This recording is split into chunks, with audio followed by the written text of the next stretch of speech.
It's that time again. Hey guys, welcome to another video. My name is Ian, I'm Ian the Reader, and today I'm back with a 5-star predictions video.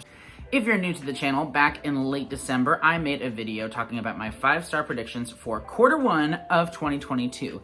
In that video, I had compiled a list of 30 books that I predicted would be 5-star books for me. And then from those 30, I put, where did it go? It's here. I put all of them on tiny little scraps of paper, and I wrote them down and I put them in this head. This is Agatha Maybelline, for those of you who are new. She's been in a few videos of mine and she's great. She's great. But like I said, I wrote down those 30 titles, and then what I did was, in that video, I drew 3 books. Those were my 5-star predictions for quarter one of 2022. And now, as we are nearing the end of March, I'm here with an update. We'll get to the drawing for quarter 2 later. First, let's go ahead and talk about the quarter 1 books that I drew. Before we get into my thoughts on my quarter 1 5-star prediction books though, please hit that like button and hit that subscribe button if you haven't already. It would mean the world to me. I would love it if you stuck around and talked books with me.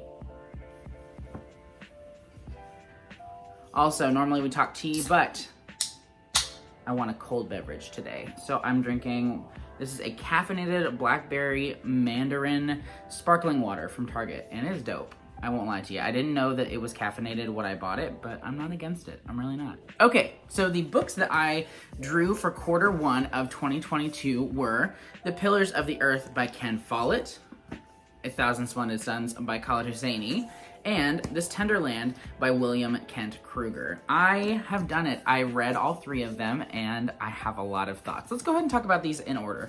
So the first book that I picked up for my 5-star predictions was The Pillars of the Earth by Ken Follett. This is one that had been on my yearly TBR, top books to get to that year list 3 years in a row.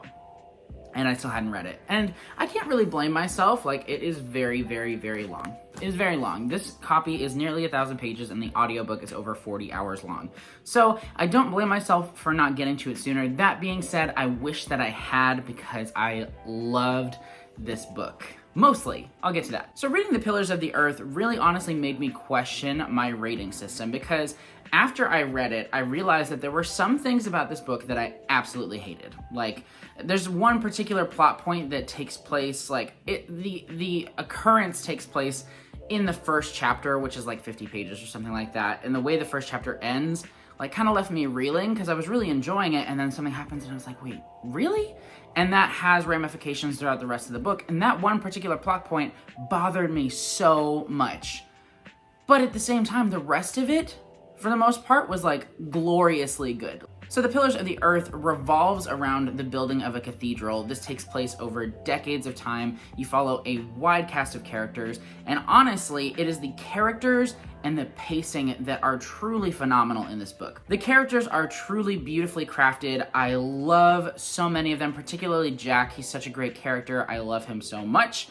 And the villains are evil. They're just downright evil, to be honest. This is one of those books that you definitely want to watch out for if you can't stomach sexual assault in books, because there is a lot of it in this, and it is gut-wrenching at times, to the point that I honestly considered DNFing it at one point very early on, just because some stuff was happening, and I was just really uncomfortable reading it, honestly. But I'm really, really glad that I stuck through it, because this story, it's epic. It really is. It is epic historical fiction. And the thing that is phenomenal about it is that Ken Follett, before he wrote this book, was primarily a writer of thrillers. And so it's like reading this giant epic historical fiction book, but with the pacing of a thriller. It's so well plotted, so well paced, and despite the fact that it was so long, it didn't feel like that, to be honest. Once I got invested in the story, it flew by. It really, really did. But the reason that this really caused me to question my rating system is because part of me really wants to give it 5 stars, because there were some things about this that I absolutely loved that blew me away, and I can honestly consider this to be one of the best books I've read, but it was not flawless. There were some things about it that bothered me, and so what my question is a 5-star a perfect book, or is it a book that I loved so much that I can overlook its flaws and mistakes and missteps? Because this is not a perfect book. It's really not. But it's amazing. I'm amazed by it. And so, I don't know. I think the issues that I have with it are strong enough that I'm feeling a 4.5 for The Pillars of the Earth right now. but I think it could ultimately become a 5 the longer it sticks in my memory. I did just finish this probably 3 weeks ago, so yeah, I'm gonna stick with a 4.5 for now, which is not bad, not bad. It wasn't quite a 5-star, but it could be, so I'm very happy with this book. I'm very happy with this rating, and I'm hopeful to continue the series at some point. It follows a different cast of characters because it takes place like hundreds of years later in the city of Kingbridge, around this cathedral, but I'm still very interested because Ken Follett's writing is just fantastic. So not quite a 5-star for the first book, but still a win in my book. Now let's go ahead and move on to the second one that I read, that being This Tender Land by William Kent Krueger. I loved this so much, so much. I loved everything about it, to be honest. I had heard a lot of good things about it, and it just felt like a book that was going to be like exactly my taste. I'm finding out more about myself and what I love. I really enjoy stories about like younger characters who are thrust into situations where they have to like come of age very quickly, and just seeing them grapple with that. And I love like groups of friends that are so close that they're like family, and yeah, like found family stories and things like that. And this book just did, like, it checked all the boxes for me. This story follows 4 orphans as they run away from a school for Indians that they have been living in and growing up in, because it is a terrible place, terrible situations. The teachers are awful and abusive, and they feel like they have no other choice but to run away because of some circumstances that come up. And it follows them as they are on the run, trying to travel to, I think it was California, to find a family member of one of theirs that they're hoping they can stay with. But this is a story that is very much deeply rooted in like the nature aspect of the story. There are so many passages of this just describing this tender land that were so beautiful and so moving and so atmospheric. I felt truly like I was out in nature as I was reading it, even though I was not at all. And it was just so beautifully written. But on top of the beautiful atmosphere and setting, you also have just some characters that truly have so much heart, and their relationships are so genuine and moving. There were moments when I'm not an emotional reader, to be honest, but there were moments when I was so close to tears because of how upset I was. And there were moments that I was so close to tears because of how overjoyed I was, because of these triumphant moments for these characters where they overcome some obstacles. And this is definitely a story that will stick with me for a long time, to be honest. I mean, it's one of the best books I've ever read. This Tender Land was absolutely incredible, completely blew me away, despite the fact that my expectations were so high. This is an easy 5-star. This is the best book that I've read so far in 2022. I'm so glad that I finally read it. Yes. Okay, so we're doing pretty good so far in that all of the books that I've read have been really enjoyable, but book number 3 was at a 5-star. Now, so A Thousand Splendid Suns is by Khaled Hosseini, the author of The Kite Runner. This is a historical fiction, honestly, because it takes place over decades of time in Afghanistan. And it revolves around kind of this war that goes on there, as well as the reign of the Taliban as they come in, and post-Taliban as well. There's just a lot of stuff that is covered in this as far as the history of Afghanistan over the past like 40, 50 years. And that is the one thing that kind of bothered me, to be honest, because this story covered a lot of time, and I felt that it should have been longer, to be honest, because there's so much history, there's so much that happens in this time period. And yes, it was a very focused story on the experience of these 2 female characters who are both the wives of this man who is awful and abusive, and it just goes through their experience as women during this time and in this place. And while I felt that the depiction of their setting and their circumstances was absolutely gut-wrenching and moving, and also triumphant at times because of how strong these women were, I felt that this book should have just gone a bit further. There was so much that I felt could have been expounded upon, and I really enjoyed the writing and the setting and how, you know, you really feel for the characters, and also just for women in general in this place, and children absolutely as well. It was just so hard to read at times, and I'm not surprised, because The Kite Runner was, oh, that was a tough book to read. That book was easy 5 stars for me, one of my favorite books that I read the year that I read it. But with A Thousand Splendid Suns, honestly, I really enjoyed it. I thought it was very moving, very powerful, and the story of these 2 women at the heart of the story was absolutely just incredible.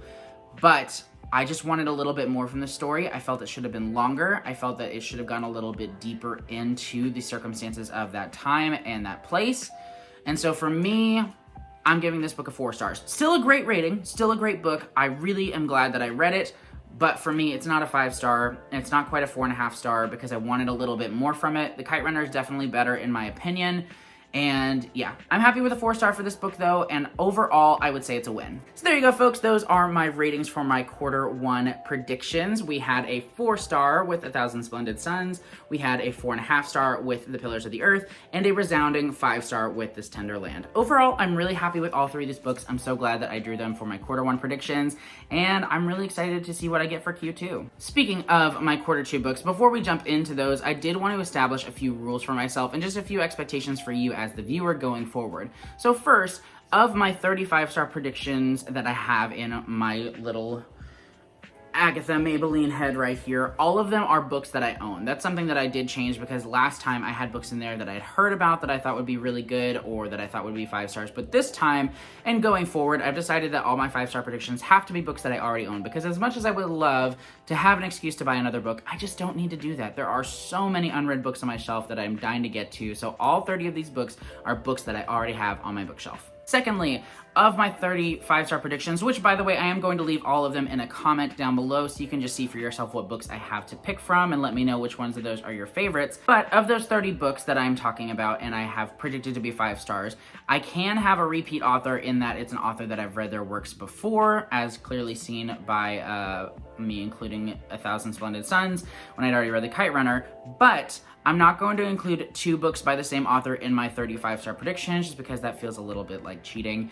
And then in addition to that, I'm not putting continuations of series that I've already started. It can be a new series by an author that I've read other series by, but it cannot be like book 2 of a series or book 3 of a series because obviously I have certain expectations of that already. And I did also just want to let you know that at the end of the year, I am planning on doing a 5-star predictions ranking video because I am planning on doing this the rest of 2022. And so at the end of the year, I'll have 12 5-star predictions that I will have read.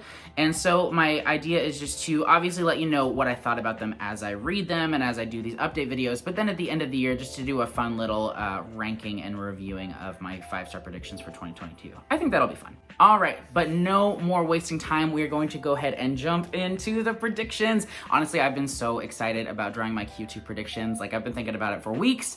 This is very exciting for me, and I hope it's exciting for you too. Let's go ahead and draw the first one. Okay. You hear that? That's the sound of good books. All right, first book. Okay, I'm so excited. I'm gonna show you first. I don't know if it's upside down or not. It is. Is it? Oh, okay. So first we have The Heart is a Lonely Hunter by Carsima Colors. I have not heard a ton about this book, honestly, but every review that I've seen for it has been absolutely glowing with praise. And so this is one that I've definitely wanted to get into. I've heard that it's set in like kind of a small town, and it says Carsima Colors' celebrated masterpiece, a searching and sensitive story of innocence lost. And yeah, I'm just so excited about this. This is one that I also bought this copy of just because I love old paperbacks. I really do. Old mass market paperbacks get me. They have my heart. But yeah, I'm super excited about this. This is gonna be great. And I like this not too long either. So, because I had some pretty long ones last quarter. I won't lie to you. Pillars of the Earth took me a long time. So very excited about The Heart is a Lonely Hunter. Okay, number 2, here we go. What is it? Oh, some of these I'm honestly really scared about because I put some pretty intimidatingly large titles in here, but it can't be worse than The Pillars of the Earth, right? Okay, here we go. What is it? Oh, yes! Okay, Hyperion by Dan Simmons. I am so excited that I drew this one. This is a science fiction classic that it was hugely impactful on the science fiction genre. I've heard so many good things about it. Look at this guy. He's crazy looking. I love it. And I've seen so many good reviews for this book. Oh my gosh, I'm so excited. This is gonna be great. I wonder if all of my selections this time are gonna be mass market paperbacks, because last time they were all like normal size hardcovers. Well, Pillars of the Earth wasn't hardcover, but it was pretty dang big. So they all looked like kind of uniform, but this time, I don't know what's gonna happen with number 3. Let's see. Okay, here we go. Number 3, let's find out. Let's see. Okay. Okay, what is it? Oh, okay. Jonathan Franzen's The Corrections. This is Supposed to be one of the greatest novels of the 21st century so far. I've heard crazy good things about Jonathan Franzen's works. Despite the fact that he has some kind of like mixed reviews on Goodreads, he's supposed to be just an absolutely incredible author.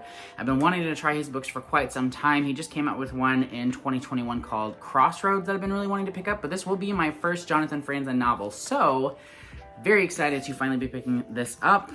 Wow. I am a little bit nervous about it too though, because this is pretty dang long, but I'm very hopeful. And there we have it, guys. That is our Q2 prediction video. Of these, I think I am most hopeful about Hyperion because I've just heard so many good things about it from my friends here on BookTube, and so I'm very hopeful about all three, obviously. I think if I had to guess though, I think my favorite's gonna be Hyperion, then The Corrections, and then The Heart is a Lonely Hunter. I think they all really do have a strong possibility of being 5 stars, but we'll see.